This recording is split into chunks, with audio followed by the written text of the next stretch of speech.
I don't think there's a hell of a lot I can do. We're at the mercy of the computer. Got some magic happening. We're bouncing off Russian and French satellites. It may have a faint signal. How hard it is to admit the truth. Take him to the little room. Wow, there it is, brother. There it is. Good. I think that was the short one. That was too short. Yeah. I think the other one was the one I was supposed to use. Happy Halloween. Happy Boo. Halloween, brother. Boo. Scared me. Yeah. Scared me. So how you doing, brother? Yeah, I'm alive. I'm not coming out either, so. No. I don't know. I don't know what else to say. So today is episode 20, season 2. This is the Brotherhood of Liberty. I am Jim the teacher. That guy over there, the one right next to me, is John Wick, the lawyer.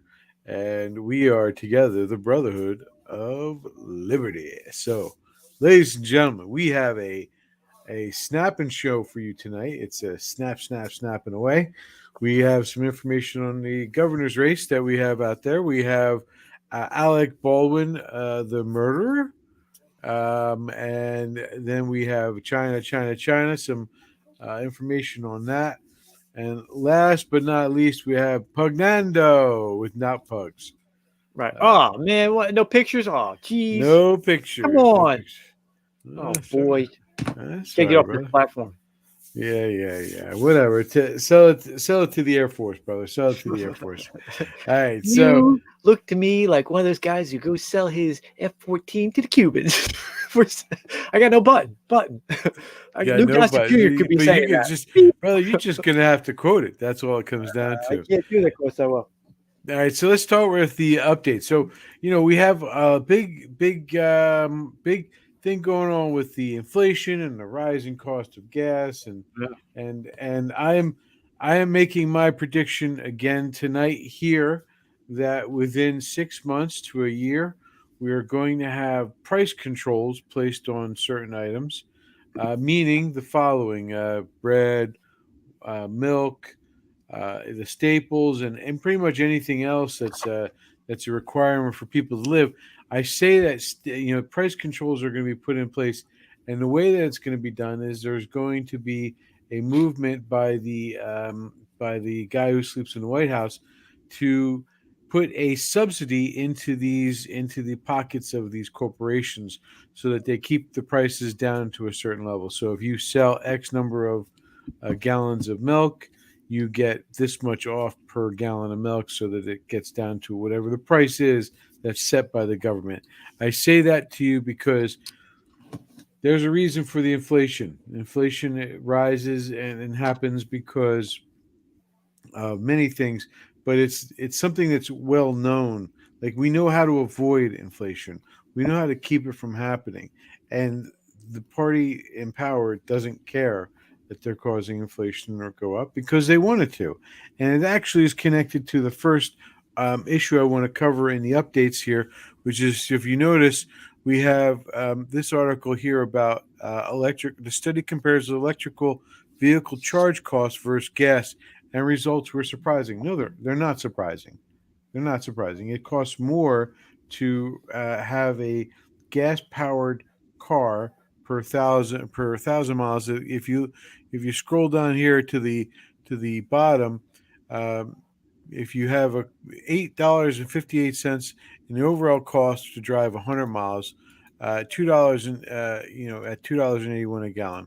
If you go down further, you can see that the price at $3.25, you get you get a lot more miles. It costs you a lot less to drive a car that's gas powered than electrical, because this study is taking into account you got to have the proper kind of charger, you got to have the proper kind of connector, whether you're going to do it at your house, whether it's going to be some commercial fill-up station or whatever it's going to be.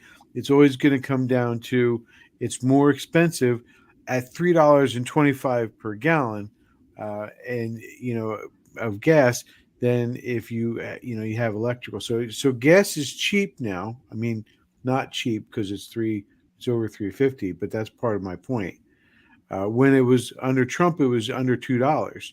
Now it's gone up to over $3, and it's in some places I've seen and heard it's going up to $8.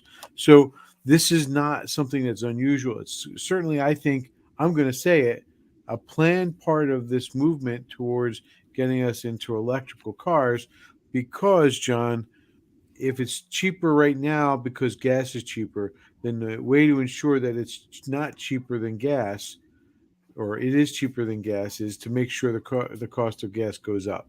Because we were energy independent. We were able to get gas down to under $2. That is something that we are certainly capable of doing as a country. But what they don't want that. What they want is this electrical car movement. And the corporations are, Ford and Chevy and GM are on board with this. They've actually invested millions and millions and millions into car research and car production to build electrical cars. So I'm not surprised that the corporations are bagging in on this, and I'm not surprised that the powers that be in government are bagging in on us. Certainly expect it. They want this. They have an agenda to get us to go green, which is really not green, and they're going to do it by putting our pockets in the red. So I want to mention that. This section right here, we're going to talk about. I want you to listen to this. This is about January 6th. And I don't know if anybody's ever heard of Nathan Disgraver. He just wrote this letter that's very poignant about the way that the people in the DC Gitmo are being treated. So listen to what we have here from one of the top guys in the Trump White House, Mark Meadows. He was talking about the day of January 6th and his interaction with Nancy Pelosi. For a second, because one of the most extraordinary moments John that you Solomon, by were the in way, charge at the White House as the chief of staff was the January 6th riot. And it feels a lot like Russia, right? There's one story the day comes out and the left owns it for 6 months or so. And then all of a sudden, day by day, that story erodes and falls away. That's what happened to Russia collusion because of the great work you did and Devin Nunes did. It seems like that's happening now. You're great reporting. You're very humble there, but it was your great reporting, John. So thanks so much. The facts were all there. I mean, that's the amazing thing. And January 6th is beginning to have that sort of story in reversal aura to it. And, you see the video yesterday that came out with BuzzFeed where you see the cops letting people in and not trying to stop them. And you see some of the issues. I'm very interested in Nancy Pelosi because she's the mayor of the Capitol. She is the woman that runs the Capitol. On the day of January 6th, you're the White House chief of staff. You're one heartbeat from the president. Does she ever call and ask for any help? Does she ever engage you during the moment when the rioting was going on? No, Nancy Pelosi never called. And interestingly enough, as you mentioned, her staff at least had my cell phone number, right, where they could have reached me very easily because we had been dealing on the COVID relief package and talking on a pretty regular basis until she figured out that actually Secretary Mnuchin might be better to talk to than Mark Meadows from a standpoint of getting a higher number. But no, she never did call. And, and I don't want to get in. I mean, as you know, I've been subpoenaed to come before their commission. And so I can't get into any of the specifics as it relates to, my discussions with the president or what happened in and around that. But I can say that some of the real questions that need to be asked by this commission is why did Nancy Pelosi not engage with me or the president? Why indeed do we still now? She did make an inquiry. I will say this: she made an inquiry about what time our members could actually get their lunch. That wasn't I wasn't in the room when that happened. But what So where does that call come into? So it was actually with some of our Department of Defense people later on, but it was not necessarily early on, and I can share that because that was not part of a call. So there we have it, brother. She was more interested in lunch than she was so threatened that she was more interested in lunch than what was going on outside. So want to move on now to this Politizoid has a new video out. I thought I want to just play a few minutes, or a few seconds of it. See if you can pick up the tune. Ladies and gentlemen, boys and girls, welcome to It's a Woke World.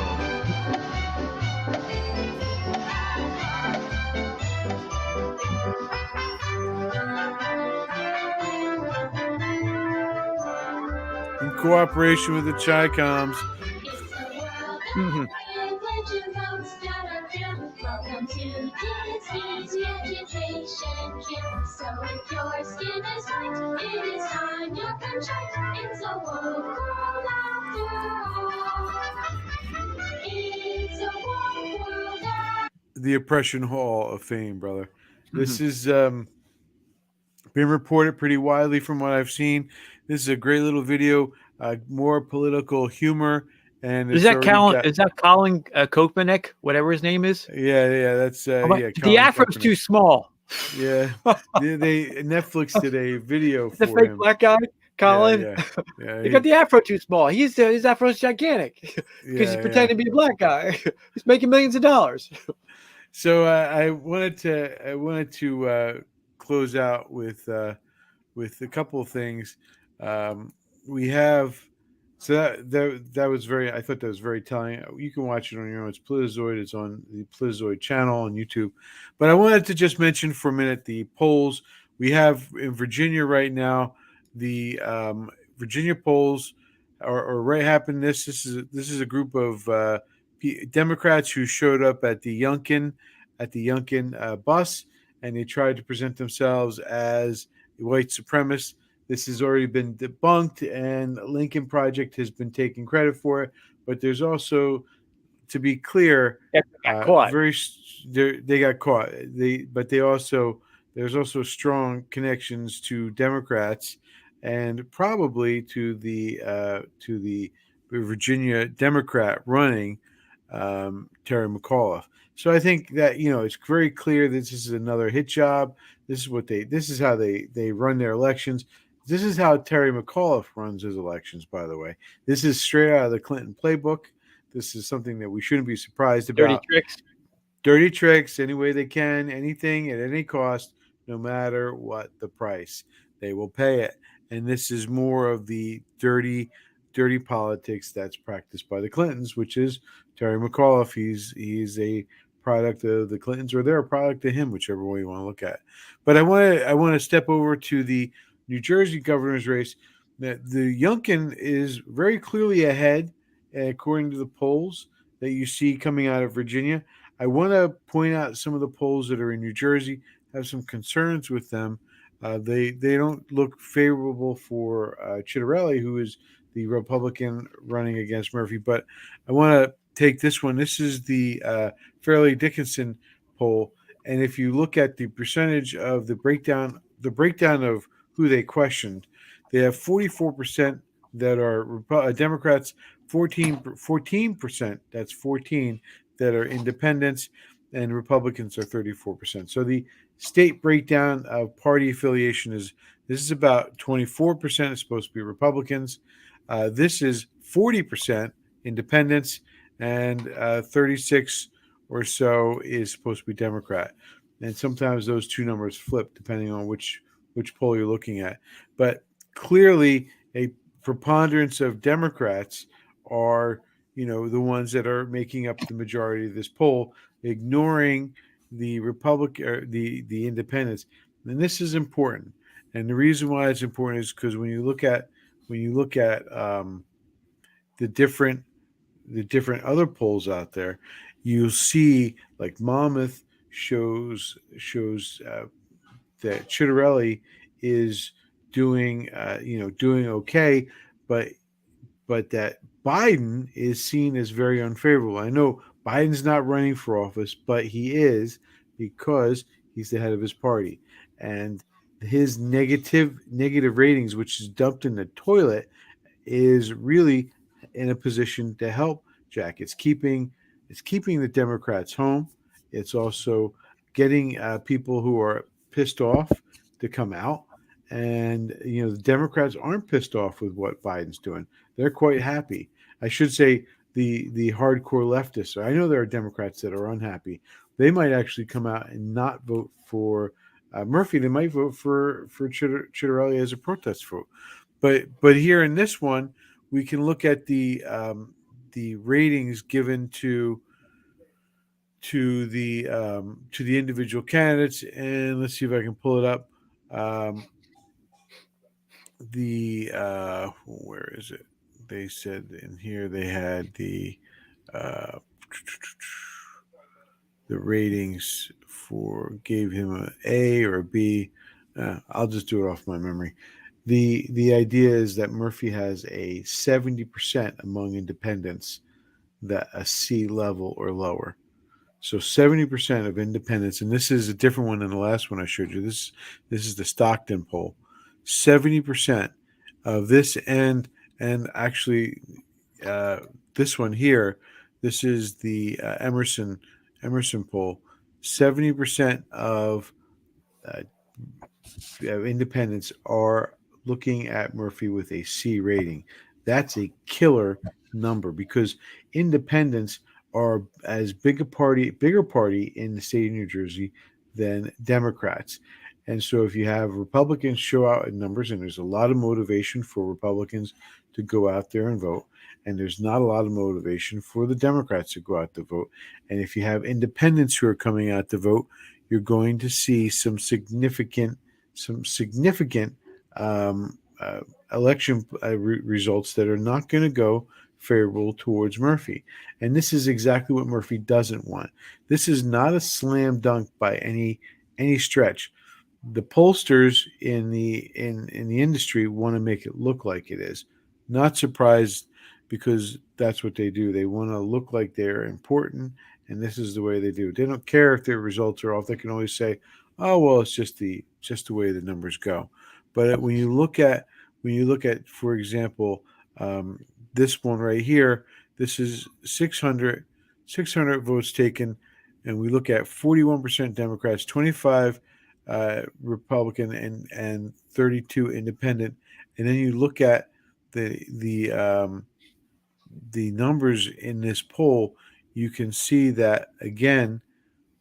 Jack is holding his own, and all he has to do to win this election is get a majority of the Republicans out, and also get independents to come out too. When those two groups go out and vote strongly Republican, they're going to win. Because the Democrats, and keep the Democrats home. Democrats are not coming out from what returns have been coming in. They're less likely to vote. Their enthusiasm is low right now, and that is thanks to Biden, but not just Biden. It's also thanks to the fights going on within the Democratic Party between the moderates and the hard leftists. So what we see now is a real possibility that Jack Chitterelli can win. And I'm going to call it right here, right now, that this is going to be by a percentage point, that we're not going to have a clear victor on the night of the election, that this one's going to be played out for the numbers and to see where it goes. I am also going to say that we're going to see Youngkin take Virginia. That's my crystal ball, my AI prediction. All right, brother. Yep. You heard it first here, ladies and gentlemen. It's going to be a nail biter on Tuesday night for New Jersey, and it's going to be a win for Youngkin in Virginia. So we'll see. We'll see, brother.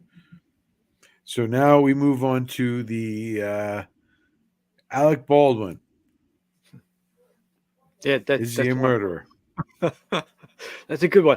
All right, James. Full disclosure for Ballistic Patriot here. I'm ambivalent with Alec Baldwin. I could take him or leave him. On the one sense, is 30 Rock, where he plays the conservative owner of 30 Rock. I thought that was funny. I've only seen a few shows, but it was very funny. his stuff with Trump was ridiculous and stupid. I mean, he had the divorce. You figure he was set up by Kim Basinger, and for all intents and purposes, he married again and has a couple kids and seems to be doing okay in life. But the fact is, anti-gun stuff. There's only one word for it: reprehensible. And we're not going to say anything about it, but because it appears that they are already trying to make another fall guy, and that the fall guy is going to be this poor little girl who works on the set, instead of the guy who actually pulled the trigger and killed Miss Hyla Hutchinson, the filmographer. We have to. The Ballistic Patriot has to say something. As Ballistic Patriot, we're always for the littlest guy in the room. In this case, you have a big giant actor, and if you read when this happened last week, you would have thought that he just happened to be on the set and a girl was killed by accident. You would never have figured that this guy, Alec Baldwin, took a gun, pointed it at the girl, who he's never supposed to do, and pulled the trigger and killed her. You would never have known that because it was just an accident. It's not an accident. Now, I just happen to have a cult pattern. By the way, the show owes me for $250 because I run out and buy this, or you get me another one. But anyway, this is a cold action style revolver. Note that I'm going to be pointing it in a safe direction, which you can't see, which is a corner ahead and at a wall that's below ground, so there's no way it can penetrate. I just want to say, how many shows out there actually pull out not a prop? This is not a prop. This is a real firearm. How many of them actually show a real firearm on their show? I'm showing you that this cold action, it's a 22. It's actually a Ruger. Has the ammunition gate up, so they cannot operate as the moment. Because now I'm going to show you what you do. Every single gun is always loaded. You never point a gun at something you're not willing to destroy. I can destroy this computer because it's not mine, it's the show's. And then I will have to get another one. But the gate is up, and then I'm going to do the next thing you're supposed to always do, which is to check to see if it's loaded. If you can see, this one is unloaded. You can see from here, and you can see through the gate if I spun it, but you can't see it because of the angle, that there are no rounds in this gun. Now, every gun you pick up, you're supposed to check to see if it's loaded or not. Now, this is the thing. It would only require a gun like this to show you what would happen.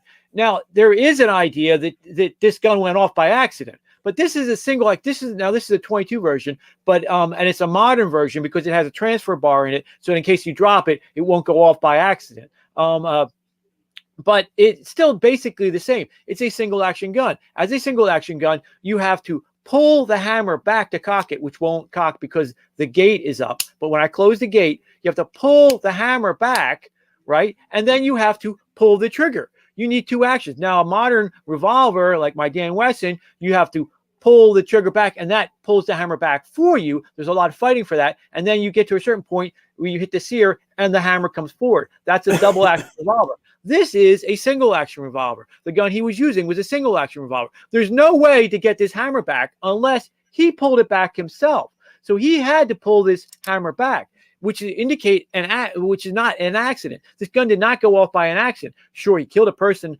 but it was not an accident. For example, if I walked around with it like this cocked, and then it got the hammer, a bit of clothing got caught in here, yeah, you could say it would go off, but that would be an accident. No. He had to pull this heavy hammer back, right, and then pull the trigger, and then point it at a girl, to kill, and then pull the trigger. So this was not an accident. An accident would be if not this gun, because it has a transfer bar in it. If you can see real close, it has a transfer bar in it. But if you an old style revolver, which this might have been, if you dropped it and went off, and then the gun went and hit the person, the bullet hit the person, that would be an accident. Accidents happen all the time. It's horrible. But that's not what happened on this day. Now, legally, there is murder and there's manslaughter. Unfortunately, this young girl, Miss Gutierrez Reed, No, she's the gun handler. This young girl, this Fairleigh Hutchinson, was a filmographer. Now it's rare for women to actually run the camera, and that's what she was doing. Now, she was actually behind the camera when the gun was pointed at her by Baldwin, and he pulled the trigger and killed her. Now, for murder, there's a difference in the criminal law. There's murder, and then there's manslaughter. Murder, you have to, in Pennsylvania anyway, it's the same in the model penal code, and they're adopted by the different states. You have to have special malice. So usually if you're lying in wait, you have first degree murder. If you're lying in wait to kill somebody because they've done something wrong to you and you pre-planned it, that's first degree murder. Second degree murder is your felony murder. If a felony's been committed, if you're robbing a place and somebody dies from that, then you're guilty. You're on the hook for second degree murder. Then there's the catch-all for third degree murder, which still requires, though, if you're going to define malice, it still requires malice. Malice would be a due disregard, a total. It's the intentional disregard of some rule, for example, a disregard of care, right? So that would be a malice. Now, manslaughter is if you didn't intend to murder somebody to that degree, but you killed them anyway. The most famous, like a negligent manslaughter case is I think it was the Argentine a plane where somebody left duct tape on a sensor. The plane didn't know. Couldn't tell what level it was and went into the side of a mountain, killed 70 people. That would be manslaughter. If you're another type of manslaughter is imperfect belief. If you had imperfect belief, you thought the gun was unloaded and it was loaded. Okay, but that's not what happened here. And then it accidentally went off. So there's voluntary manslaughter in Pennsylvania and involuntary manslaughter. And the real difference is this: if you want the felony on your record, you spend a year in. If you want the felony on the record, off your record, you take the misdemeanor, which is the involuntary manslaughter, and you spend a year in jail. If you're okay with the felony on your record, then you take the felony and you do whatever jail time there is. That's the difference in Pennsylvania, anyway. There's a recklessness would qualify for that. A recklessness of the rules. Now, when this is not a new thing to happen. Back in, I think, 93, Brandon Lee was killed on the set, and the autopsy found a 44 caliber a bullet in his spine. So since Brandon Lee's death, there have been set rules on film that, and there would have to be. I can't imagine some gun guy would be okay with allowing some of the nonsense that can be done by people on any set. And one of the rules, the rules apparently are number one, of course, is that you never point the gun at a person, right? The armorer or / gun handler, or whatever you want to call them, who checks to see if the gun is loaded or not, he or she is supposed to stand there and make sure that everybody's on the mark and the gun is never passed in front of the barrel's never pointed at checking it again, never pointed to sweep somebody, and that everybody is on their actual mark, and the gun is never pointed at the camera or the person behind the camera, right? And they can fix it in editing. They can always point by changing it and edit it and make it look that way, that it was pointed at the camera or at the person. And so his number one job is to make sure that the rules are adhered to. So I don't know why they were not in the room, but their job is to make sure that everybody's on their mark and the gun is never passed in front and pointed at somebody. Their job is to make sure there's no ammo on the set. Unfortunately, there was live ammo. That was one of the rules. They have a dumb rule which says that anybody can check a gun. I think that's a dumb rule because it takes responsibility from Baldini's rules, and we actually have Baldini's range rules somewhere in our stack of stuff, which says that every gun is always loaded, and that's why we say every gun is always loaded. That's why we say it. But also, whenever you pick up a gun, you check to make sure it's loaded. That's a dumb rule when you say anybody can check. It should be the responsibility of the person. Now, allegedly, there were 3 guns. This guy Hall picks up a gun, doesn't check it or whatever, and comes in and gives it to Alec Baldwin, who says, hot gun, cold gun, or something like that means anything. It doesn't mean anything. And then he allegedly is sitting in practicing his draw and shooting, but he didn't check the gun, and he's pointing the gun at the girl who's behind the camera. That should never have happened. Now, interestingly enough, he is not only an actor with 30 years of experience who should know all the rules, he's also the executive producer. So say he's an arrogant, out of control actor who's going to do it his way anyway, and he's violating the rules. Or say that he's the guy who's actually in charge and says, we're not going to follow the rules. Then it's not a case of he's not going to be charged. I mean, there is negligence, there's criminal negligence, there's recklessness, which can get you the manslaughter and involuntary manslaughter. But if you're the actual guy in charge and you're an arrogant twit and you're disregarding the safety and you're breaking every rule that's been in place since 1993 when Brandon Lee died because you're the big shot, hot shot lawyer. Author, actor. You're the big hot shot actor. Guess what? That's murder. And at the very least, a manslaughter charge. And it's not the case. What you're going to try and do is to pawn it off on the girl. Yeah, she might have had some responsibility, but she apparently wasn't there. Somebody took the guns while she wasn't there, and somebody might have added ammo and took a gun while unbeknownst to her. So again, it looks like they want to pin it on her or this David Hall guy, but ultimately the guy responsible is the person who picks up the gun, doesn't check it, then points it at something he is willing to destroy. In this case, it happened to be another person. Now, interestingly enough, I'm getting to our actual main point of this. Who is responsible other than him? Because ultimately, he is always responsible because he pulled the hammer back, he pointed it at her and pulled the trigger. But if you want to look at from the left perspective, here was his statement on Friday. There are no words to convey my shock and sudden sadness regarding the tragic accident that took the life of Fairleigh Hutchinson. Blah, blah, blah, blah, blah, cooperating with police, blah, blah, blah. There goes the leftist mindset all in one, right? He takes no responsibility for anything he's done, right? Because it's not his fault. It's the gun's fault, right? No.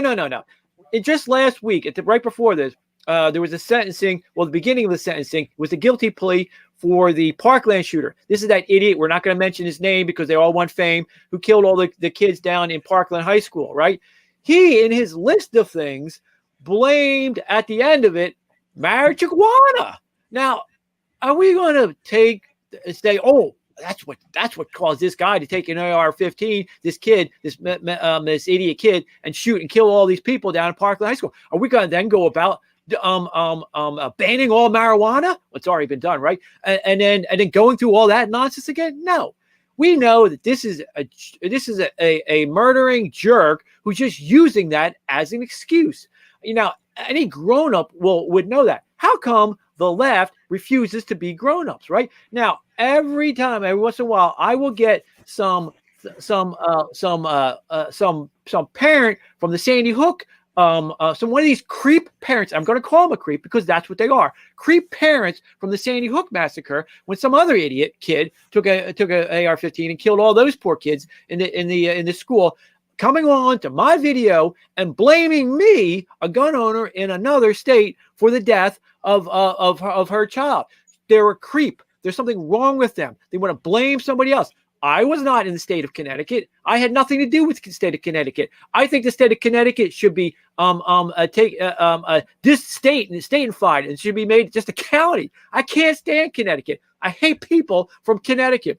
The people from Connecticut are the worst people in the world. They're all rich bankers who live there and work in New York City. They're the biggest leftist nut jobs who want to appear as virtue signalers by being the most wokey-tokey nut jobs in the entire planet to excuse their obscene wealth that they've taken off the backs of all the working people by stealing it from the corporations they shouldn't be that they've been allowed to do.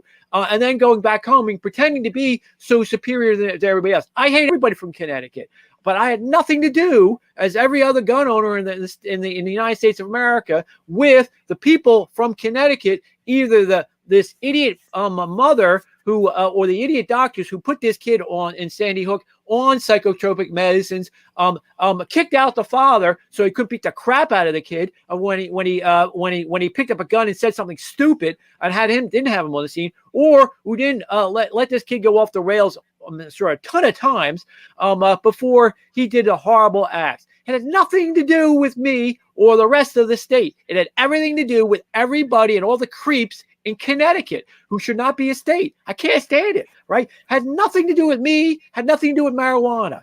Who did it? It's the kid, the jerk who did it. Had nothing to do with us. I blame Baldwin and the creeps like him for this. They suck up all the oxygen just to get ahead politically, just to beat up on Republicans and to beat up on the gun owners and to poke us by their nonsense. If he'd done what any adult would have done, which use their time to say, you know what, gun safety is very important, and these are the factors of gun safety. You know, every gun is always loaded. Baldini's range rules: every gun is always loaded. Whenever you pick up a gun, number one, you never point it at yourself or anybody else. You always point it in a safe area, meaning you've already thought ahead. You got a corner, you got a wall that can't be penetrated. You're pointing in that safe direction. You check it to see if it's loaded, because every gun is always loaded, and then you carefully make sure that you put it aside. If they concentrated on being adults and realize that this is America and that freedom equals guns, and he could have spent his time and his fame doing important things like that instead of the creeps. Now, interestingly enough, the New York City, there's a gun case in front of the Supreme Court, just like Roe versus Wade is in front of the Supreme Court. There's one of the creep. New York City has a draconian rules against guns. You can't even have them except unless you're one of the in people. That case is up now in front of the Supreme Court. They're probably going to cut down on the city's abilities, these creep cities, these dopey utopias, from taking away our gun rights to a degree. But that's not enough. It's about time. What we see with January 6th is them poking us. They poke Americans, and they want us to have a negative response, so then they can turn the security state on us, just like we see with January 6th, and then lock us all up, right? Mm-hmm. We need to poke them back. So just winning in front of the Supreme Court for Roe versus Wade or for the case of New York City, that's not enough. What we need to do is to poke them. And so what I suggest, and what Ballistic Patriot is always it's one of the things that we suggested way back then. Remember, James, we would say, you know what, they want a Obama mandate for healthcare. Let's have a mandate for the Second Amendment, right? Every house has to have a Second Amendment. They want a tax on us because we use our cars to drive on the roads. These jerks. How about this? How about we tax them for not having guns in their houses, right? Exactly. How come every house? Right? Yeah, every house should have some protection. Right. They want to shove, what's that thing that they're making you teach, James? CRT, whatever. Yeah. Right. How about we shove down mandatory gun training for every age, all the way through, including range time to get your diploma from high school? How come we don't do that? That's what we need to do, to poke them back. And it's enough. I don't want to hear, and these are ideas that need to be floated, and everybody who runs for Congress, it's not enough to slow roll us anymore. No more Paul Ryan jerks saying, well, we won from the Supreme Court. No, that's not enough. We need to advance the ball down the field, and that is to take our country back. John, I'm going to throw in, I know there are schools that have, for example, one that I worked at for a while had a gun range in its basement. Exactly. Had a 22 round gun range for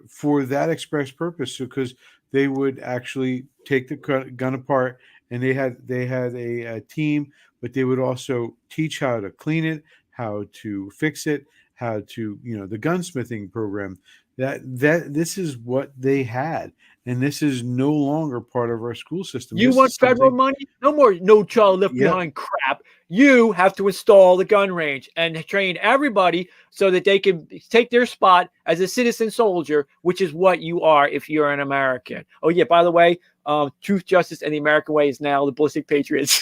Just wanted to say Truth, Justice, and the American yeah, Way. we're gonna have a rollout later, but that. So now Matrix 4 is out. Matrix 4 is a great. I saw this trailer. There has lots of blue pills, right? There's lots of blue pills. The truth of the matter is that there is no such thing as a blue pill. Well, it's leftism. You can take that as the red pill is life. Maggie Thatcher was right. The facts of life are conservative, right? And that's the red pill. Alec Baldwin just got red pilled by the facts of life. If you are an arrogant idiot who bloviates about to take for political advantage to take away other people's who've done nothing wrong right to have a gun and to destroy freedom, then guess what? Eventually you're going to run smack up to reality, which in this case had this idiot pointing a loaded gun at somebody, pulling the hammer back, pointing it at her, and killing the poor dear. And it's his fault. Alec Baldwin's fault, and that's why he's guilty of at least manslaughter and murder and should be charged and go to jail for what he did. John, we teach a lot of kids about how to, they use as an excuse to teach sex ed because it's a very, you need to know the safety. You need to know how to protect yourself. You need to know what's right. You need to know what's wrong. This is the same truism that you have for gun safety. You should be teaching this to them and getting them to know. Are unbelievable. It's like 99.9%. If you're trained correctly with the right respect for a gun, you will not use the gun to harm somebody else. You will not use the gun to harm yourself. Right. I mean, to prevent suicide and stuff, it should be instituted across the board. Well, and not with these. That's why the next person is we send to Congress. The Ballistic Patriot has to come out for this stuff beforehand. No more Paul Ryan idiot slow rolling rhinos. Are you gonna put this stuff forward? Then get out of the way. It's got to be it's got to be people who articulate the message and are willing to fight for that message. Because in too many cases, what happens is they're afraid to put that opinion out there because they're going to be slammed by the media, which is another aspect of this fight that we can talk about. I'm well over our segment though, so go ahead. That's okay. My segment will be short. I'll keep it tight and to the point. I want to start. We're going to talk about China. I want to get to this idea first off that people try to separate the Chinese government from the Chinese people. I want to pull that back, and I want to point out to you that just like in World War II or prior to World War II, when the Germans knew that the Jews were being taken away, they knew, many knew that they were being put in camps. Many knew what the end process was and understood that these Jews were going to be locked up. The same is true in China. We need to separate this idea that the Chinese people are innocent. Certainly there are those who have no idea what they're going, the lower class peasants, but I'm talking about the middle class, the upper class. They know what's going on with the Uyghurs. They know what's going on with the political prisoners. They know what's going on with their government, and they're not doing anything about it. In fact, they're actually doing the opposite. They're supporting, they're helping, they're being part of the problem instead of trying to do something about it. The Chi-Coms themselves, those who make up the party, are a small percentage of the entire country, and they are controlling the larger organ of the country. But if those people who are unwilling to stand up and stand against the Chi-Coms are unwilling to do it, then they're part of the issue. They're part of the problem. And I want to make it clear another piece of this. There's a lot of the eggheads in Washington, meaning the ones who sit in these nice big brain trusts, and they tell you, oh well, the Chinese will do this if you do that, and the Chinese are that, or the ones who always help me out, brother. These are the deep state people. These are the ones who are the know-it-alls. Yeah, the State Department. They're the ones who are going to tell whoever is in leadership what to do in dealing with China, because they think that we can influence the Chi-Coms away from doing bad things. Like, we can somehow convince the Chi-Coms not to invade Taiwan by giving them some deal or working out some plan. You got to look at the Chi-Coms like you look at, yes, I'm going to say it, like you have to do with Hitler. Hitler, whenever he went before Chamberlain and before the British, he knew he could slow roll them. He didn't care what they wanted. He was going to take what he wanted no matter what. He wasn't going to sit on the sidelines. He wanted Czechoslovakia. He wanted Sudetenland. He was going to take it. There was nothing that the Chamberlain was going to say or do to stop him unless he threatened war. And even when he did threaten war, he knew that the British were too weak to actually do something about it. And that's why he invaded Poland. And so we have to look at the Chinese the same way. China has no care. They don't give a rat's rear end what we plan to do about Taiwan. There's nothing that we can say to them that's going to keep them from wanting to take Taiwan. They're going to try to take it at some point. Now, there's a couple ways they're going to try to do it. They could try a direct invasion. This is the dirtiest, not nicest way to do it. They're probably not going to do that. I've heard floated from different circles that they're going to try the Ukraine method that was tried in with Russia, where they did infiltrations, where they got the people within inside of Ukraine to say that, oh, we need your support. There's disruption. They're going to create disruption. They're going to create a fifth column that's going to cause disruption. And then all of a sudden, there's going to be a force need to be put in place to protect the people, the people within, in this case, Taiwan, who are going to need protection. So the nearest, that's going to give them an excuse to go in to Taiwan, and put their military on the ground in Taiwan. It's not going to be an invasion to fight the Americans or fight the Australians or fight the Japanese or whoever we get in the Quad Alliance, whoever we can put. It's not going to be a fight like that. They're going to try to do it through subversion, and the easiest, cheapest way for them to do it through subversion is what was done with Ukraine a few years ago. And it's going to be very hard for us to stop that unless we're proactive about it now. We have troops there now. We need to put more troops there, just like we have in South Korea. We need to have some type of direct deterrent, base our fleet out of Taiwan, out of Taipei. We need to put that in there, but not just ours. We need to have this Quad Alliance that was started with Trump, where we have Indian forces, where we have Japanese forces, where we have Australian forces, where we bring in the British, where we bring in other Europeans. Because forget the EU. The EU's never going to side with us on this, because the EU has a veto power with Greece. But what these countries can do is they can work with us to separately from the EU, to put their forces in that region. And we know the Brits are doing it. The Brits have been sailing through the South China Sea. They're willing to do it. We can probably get the French to do it if Biden doesn't screw them in any future deal. And we can probably get some, maybe the Italians, if they're not taken over by the Chinese in northern China. But we can do this. And we need to do this. We need to build up not our forces, but we need to be able to stand strong. I know it sounds like I'm projecting war, but ladies and gentlemen, let me break it to you gently and then harshly. It's already on. The war is already there. We're already at the precipice. China is not going to stop. There's these eggheads in Washington.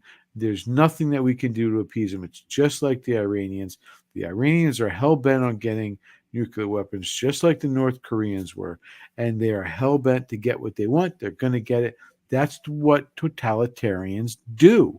Totalitarians don't cave into you. Totalitarians force you to cave.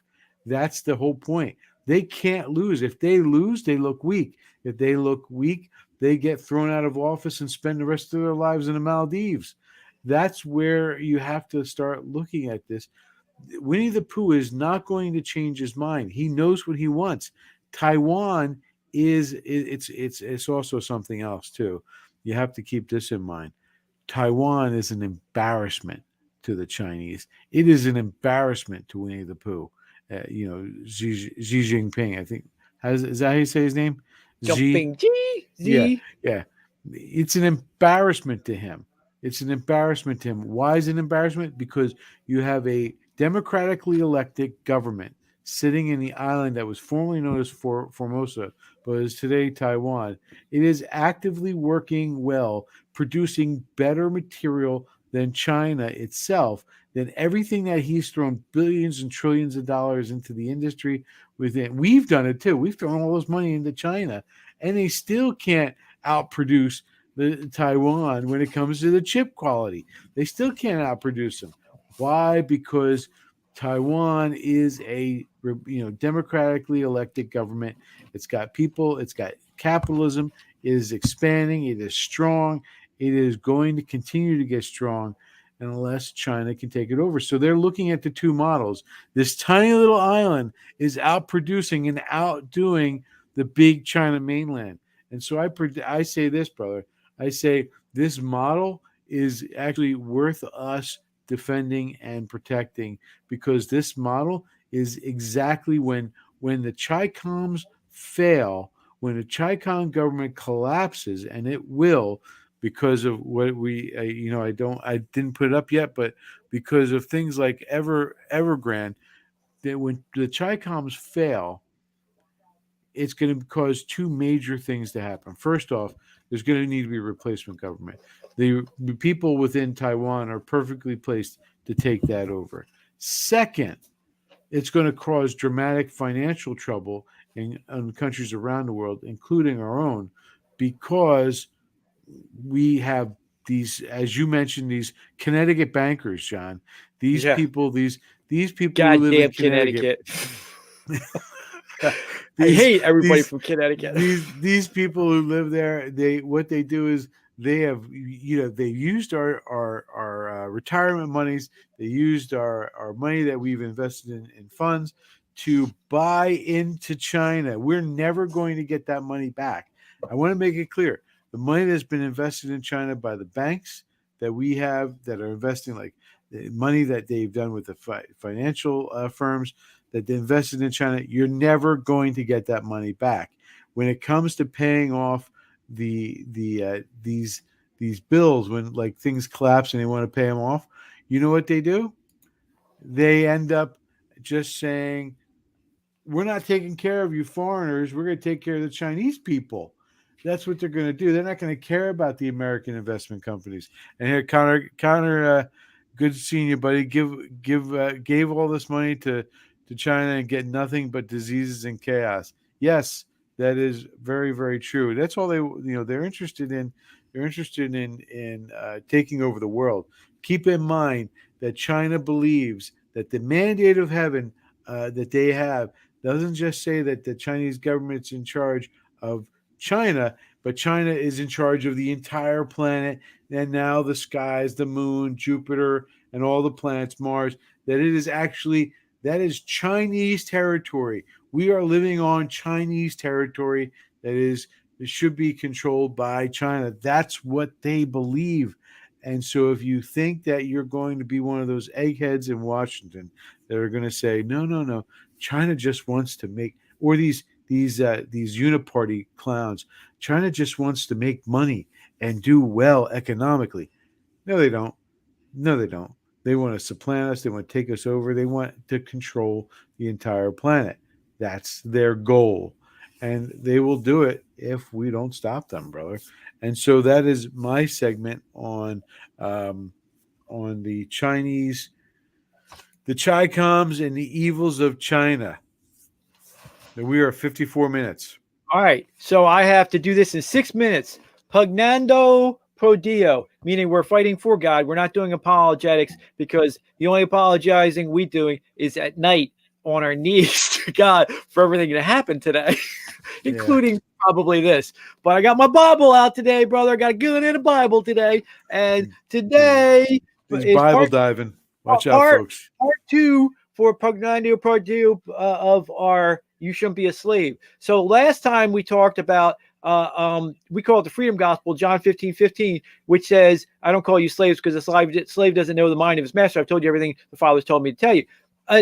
Now, remember, John wrote his gospel. The best theory is that John wrote his after he'd read the other three because he didn't think that it gave enough to what happened on Holy Week. So literally one half of the gospel of John is the Holy Week. And I remember too, they only had a scroll which is like 30 feet long or 33 feet wide, and they actually chopped off parts probably for letters. But that's why it's about 70 pages per gospel, because they only had it on a scroll. So one half of John's gospel, because the other ones covered the first parts of Jesus' ministry. One half of it is Holy Week. And so that's what John's version of what we covered. Part one was of this pro deal part was last week about not being a slave.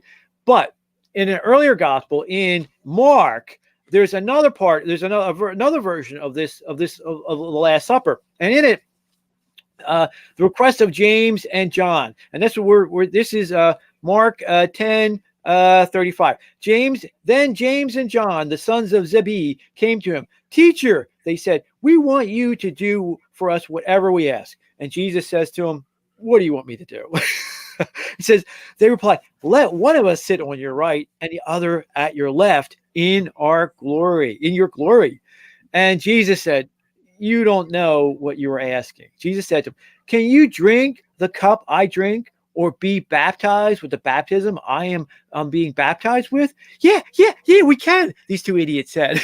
And I'm sure they picked up the drink and said, look, I'm drinking the drink right now.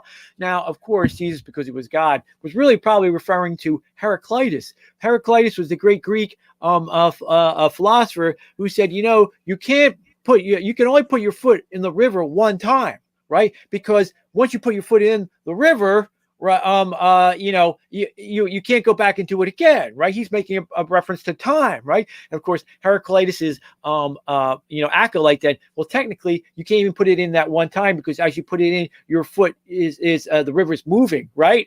At which point, Heraclitus turns around and slaps him across the face and says, I am the teacher, right? That's what Jesus' point was at that point. But just a little aside there, of course, these two knuckleheads, James and John, are going, yeah, we can drink your. At which point Jesus makes a bigger point. He goes, yes, you will drink the cup that I drink and be baptized with the baptism I am being baptized with. But and that by that he means that, yeah, looking forward, both of these are going to be martyred. John. I don't think this is actually the John that most people believe this is. I think John was a different John. But if you take this as John the gospel writer, then he's put in a mine and he's is a martyr in that sense. But this James gets beheaded. So yes, they do get martyred. And that's what Jesus is saying. But then he goes on. But to sit at my right hand or left is not for me to grant. These places belong to those for whom they have prepared. When he goes on, he goes, you could take this as one of two ways, right? One way is the ambivalent way of taking this is that when Jesus meant this, he meant it. He can't set one above another. The other one is clearly what Jesus is meant to take it. For example, so one way, like for slavery, that justified slavery, or kings like justified slavery, is that they pointed out that that God above sets who is king. Another way is the alternative representation is what Jesus says, because he says it clearly on his next passage. When the 10 heard about this, they became indignant, meaning the other apostles, with James and John. I'm sure they slapped them upside the head. What do you mean? Jesus called them together and said, you know that those who are regarded as rulers of the Gentiles lord it over them, and their high officials exercise authority over them. Not so with you. Instead, whoever wants to become great among you must be your servant, and whoever wants to be first must be slave of all. For who even the Son of Man did not come to be served, but to serve, and to give his life as ransom for many. Now the corollary to Jesus's point in John 15:15 was that we are not supposed to be slaves. Is this, and this is the corollary that's also missed. We're not only are we not slaves, we're not supposed to be king either. We're not supposed to be kings either. It is wrong to dictate to other people. Now, we, back in the day, remember, James, brother, we got on this thing. We called it dictophilia, the love of dictatorship. Right. So that's the sense. Dick being the Roman dictator of lording it over and telling other people what to do, right? Dictophiles. Right. The dictophiles. Remember, we used to call. They love telling other people how to live their lives, right? Now, Murphy would be one of those. Murphy, exactly. All Nancy Pelosi, good old Wolf. Biden, Governor Wolf. They want to take your money and spend it, because they know better than you how to spend your money. They know better than you how to live your life. They know better than you what kind of health care you need, whether you need a jab or not, right? Whether you need no. Who the hell are these idiots? They're a bunch of morons, right? And so we came up with that that idea of dictophilia way back when. This is the other half of the equation. Now you could challenge me on the fact from last time, because Rome, by 400 became Christian. How come if pro nando didn't work? How come if Christianity is the secret ingredient, the separate thing that makes our society different? How come Rome didn't keep going on? And the problem was because they couldn't get over the slavery thing. Paul was wrong. When Paul wrote the gospel, they by 400 they had Paul's letters, and in it there was the case of Philemon, who was a slave, which he sent back to Philemon. I mean, Onesimus was the slave, and Onesimus comes to Paul. Paul doesn't set him free and say, hey, yeah, Jesus said we're all free. You can't be a slave. He sends him back to Philemon, and he sends him the letter to Philemon, saying, consider him a brother in Christ. But he wouldn't he passive aggressively, saying take him back. But he wouldn't take the next step, which is what Jesus said, is you're not a slave anymore, and you can't be a king anymore. So the reason why Rome fell is the famous scene we love from the greatest TV show ever, Rome. In it, Julius Caesar leaves to go fight Pompey in Greece, and he leaves Rome to Mark Antony. Mark Antony is chasing the slaves around naked and all the rest of it. But it's the best scene I've ever seen. In it, in the movie, it's like the pivot point of all history, right? In it, Cicero, representing the Senate, comes to Mark Antony, because Mark Antony is imposing Caesar's reforms. Caesar wanted to make it to reform Rome, to make it back to the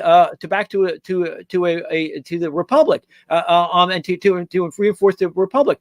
And one of this provision was that the rich the rich owners of these lands, the senators had a provision where they weren't having free people drive their wagons. They were having slaves do it. And one of Caesar's reforms was that no, you had to have a free people drive a wagon. And so in it, Mark Antony, Cicero comes to him. Mark Antony says, you can't do this. We're not going to do this. You're going to put us out of our farms. And Mark Antony says, I don't care. Caesar wants it, and Caesar's going to get it. And at one point, Cicero goes, well, what are we supposed to do? And Mark Antony says, well, you're going to have to let free people drive those wagons. And he says, well, what are we supposed to do with all our slaves? He says, I don't care. What are we supposed to do without all our free people? They need jobs. And that was the crux of why Rome fell, because they couldn't get over the idea of slavery, and they couldn't get over the idea of kingdom. And it's both sides to the same coin. Only for the first time in human history did the founding fathers, did the revolutionary generation come to a place where they realized both were wrong, right? You're not a slave and you can't be king. And that's why now the fake fact checkers want to dispute it. But one of the clarion calls of the revolution was allegedly at Lexington, the British king, the British officer said, "Disperse ye, you villains! in the name of the King George, right? And allegedly, the pastor shot back a leveler slogan, which was no sovereign, but the Father above, no king, but Jesus Christ, right? And that became the slogan, one of the slogans of the Revolutionary War, and referencing again this book and this fundamental source of America. And as our new slogan for the Ballistic Patriot is truth, justice, and the American way. The American way, of course, is this. Why? Because there's nothing new under the sun except for Jesus Christ and the political expression of that, which is the United States of America. Proving again, that's your scientific historical proof that the words of Jesus were from God, because only God could come up with that, and only only people following those words can produce this America which we know today. And that's our Ponandia Pro Dia with no pugs, and I'm heartbroken because I can't see any pugs running around. Can't you just buy it? You'll survive. But that is our Ponandia Pro Dia for the laboratory proof that Jesus Christ was God. So you got your Bible today, and you got your Second Amendment today, right? Yep. So, ladies and gentlemen, thank you for watching. Please like and subscribe. Share with your friends. Get the message out. The only way we're going to be able to push back against the left is to get this message out. Please, also, this Tuesday, if you live in the state of New Jersey or if you live in the state of Virginia, and everywhere across the country just about, you're going to have local elections. Please get out there and vote. Make sure you vote for the candidate that's not going to be pushing these leftist ideas which are trying to subvert our country. Kick the CRT people out of there. And also, ladies and gentlemen, let's keep America moving to be great. And let's see if we can't turn the tide here. This is the point where we can. And brother, you have it's all good, brother. Because God loves you. Look, I'm pointing a gun at you. Poo, poo, poo, poo, poo, poo. The world will know that free men stood against a tyrant, that few stood against many.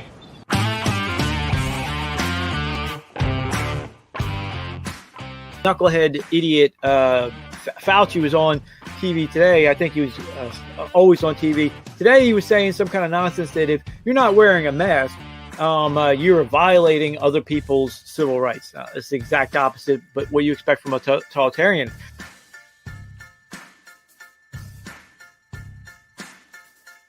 What we have today in China, the authoritarian monstrosity that is trying to take over the world, that wholeheartedly believes that every kernel of dirt on the planet Earth and underneath, and every human being living on the surface and beneath the surface of the earth is Chinese property, including, John, the moon, the Mars, and all the skies are all Chinese property. That's what these authoritarians think, and that's what their goal is, to take it all over.